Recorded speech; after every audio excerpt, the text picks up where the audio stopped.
শিক্ষার্থীরা আসসালামু আলাইকুম। আমরা আজকে তোমার বাংলাদেশ ও বিশ্ব পরিচয় বইয়ের 12 অধ্যায় বাংলাদেশের বনভূমি ও প্রাকৃতিক পর্যটন স্থান এই অধ্যায়টার অনুশীলনীর অ্যান্সার করব। তো এখানে অনুশীলনীতে প্রথমে বলা হয়েছে ক নম্বরে সঠিক উত্তরের পাশে টিক চিহ্ন দিতে বলা হয়েছে। তো এখানে 4টি প্রশ্ন রয়েছে, আমরা প্রত্যেকটি প্রশ্নই ভালোভাবে অ্যান্সার করব। 1 নম্বর প্রশ্নে বলা হয়েছে চিরসবুজ বনের প্রধান বৈশিষ্ট্য কোনটি? তো এটার সঠিক উত্তর হবে খ নাম্বার, সব সময় গাছে পাতা থাকে। এখানে 2 নম্বরে বলা হয়েছে শ্বাসমূল ও ঠেসমূল জন্মায় কোন বনে? এটি সঠিক উত্তর হচ্ছে ক সুন্দরবনে।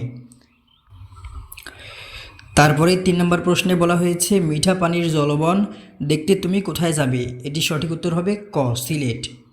4 নম্বর প্রশ্ন হচ্ছে একই স্থান থেকে সূর্যোদয় ও সূর্যাস্ত দেখতে যাও কোথায় যাবে? এখানে সঠিক উত্তর হবে ক কুয়াকাটা। এবার আমরা শূন্য স্থানের অ্যান্সার করব।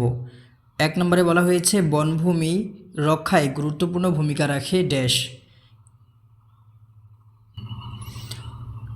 এখানে সঠিক উত্তর হবে জীববৈচিত্র্য।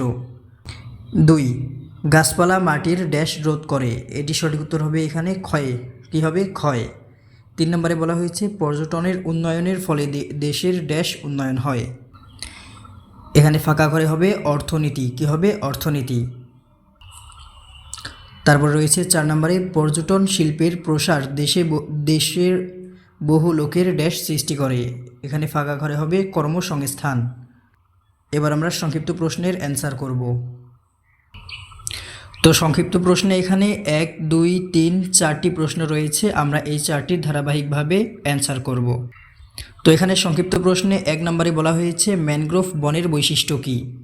এর উত্তর হচ্ছে ম্যানগ্রোভ বন হলো সমুদ্র উপকূল বা নদী মোহনার লবণাক্ত ও কাদামাটিতে জন্মানো বিশেষ ধরনের গাছপালা নিয়ে গঠিত বনভূমি।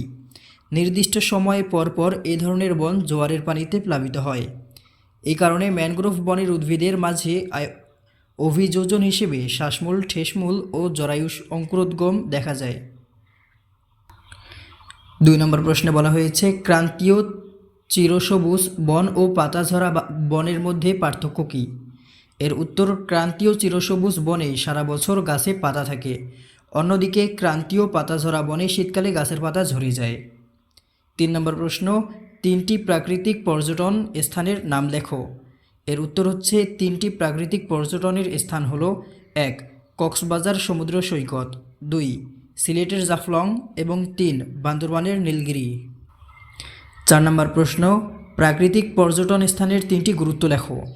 এর উত্তর প্রাকৃতিক পর্যটন স্থানের 3টি গুরুত্ব হলো 1 প্রাকৃতিক পর্যটন স্থানের নয়নাভিরাম দৃশ্য মানুষকে আনন্দিত করে, 2 প্রাকৃতিক পর্যটন স্থান রাজস্ব আয় ও বৈদেশিক মুদ্রা অর্জনের একটি কার্যকর খাত, 3 প্রাকৃতিক পর্যটন স্থানকে কেন্দ্র করে বহু লোকের কর্মসংস্থান হয়।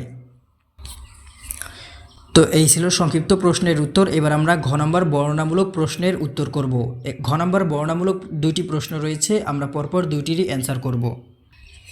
তো ঘ নম্বরে 1 নম্বর প্রশ্ন হচ্ছে পরিবেশের ভারসাম্য রক্ষায় বনভূমির ভূমিকা ব্যাখ্যা করো। এর উত্তর পরিবেশের ভারসাম্য রক্ষায় বনভূমি অসামান্য ভূমিকা পালন করে। বনে পশু পাখি কীটপতঙ্গ নিরাপদে নির্ভয়ে বিচরণ ও বসবাস করে। এসব প্রাণীকে আশ্রয় দিয়ে বনভূমি পরিবেশের ভারসাম্য রক্ষায় গুরুত্বপূর্ণ ভূমিকা পালন করে।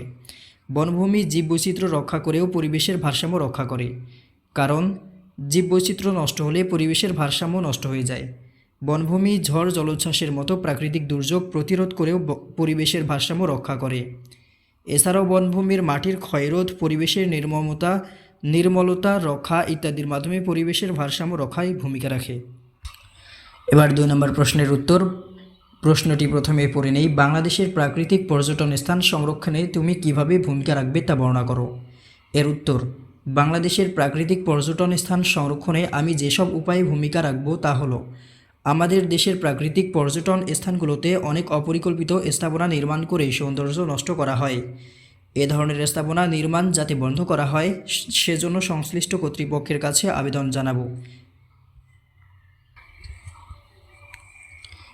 এছাড়া বিভিন্ন প্রাকৃতিক পর্যটন স্থানে বেড়াতে আসা পর্যটকরা যেখানে সেখানে ময়লা আবর্জনা ফেলে পরিবেশ দূষিত করে, পর্যটকরা যেন এমনটি না করে সেজন্য আমি সচেতন সৃষ্টিমূলক কার্যক্রম পরিচালনা করব কিংবা নিজে অন্যের আয়োজিত এ ধরনের কার্যক্রমে অংশ নেব। পাশাপাশি প্রাকৃতিক পর্যটন স্থান সংরক্ষণের প্রয়োজনীয়তা সম্পর্কে পরিবারের সদস্য, সহপাঠী এবং সমাজের মানুষকে সচেতন করে তুলব। তো শিক্ষার্থীরা, এই ছিল আমাদের আজকের অনুশীলনীর অ্যান্সার। পরবর্তী ভিডিওটি দেখার জন্য আমন্ত্রণ রইল। ধন্যবাদ। আসসালামু আলাইকুম।